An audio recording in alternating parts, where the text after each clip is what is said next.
Des antibiotiques dans un implant en céramique, c'est le procédé mis au point par ICERAM pour éviter le développement d'infections lors de la pose de prothèses. La céramique est une matière poreuse. Les chercheurs d'ICERAM l'ont d'abord testée en la colorant avant d'y incorporer 2 antibiotiques souvent utilisés en orthopédie en cas d'infection post-opératoire. Chaque année en France, des milliers de prothèses sont posées. Les opérations chirurgicales se passent bien, sauf dans 1 à 4% des cas où les patients sont victimes d'infections. Actuellement, un implant qui est infecté est un implant qui doit être retiré, dans la majorité des cas.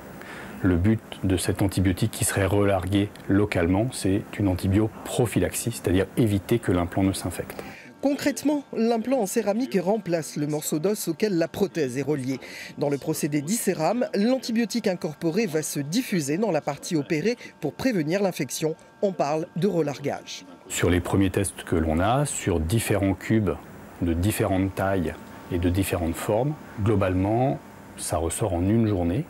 Avec, pour les plus grosses pièces, ça ressort jusqu'à 4 jours. Ce qui veut dire que on aura une protection de l'implant par l'antibiotique. Fiabiliser les interventions de chirurgie orthopédique, c'est pour le directeur général d'ICERAM un enjeu de santé publique, car les traitements post-opératoires actuels sont longs et coûteux. Quand on regarde avec le CHU, on a des patients qui ont coûté plus de 600 000 € de traitement. Donc il y a, comme je le dis, un enjeu de santé majeur. Après les tests in vitro concluants, des expérimentations sur des patients volontaires devront être menées.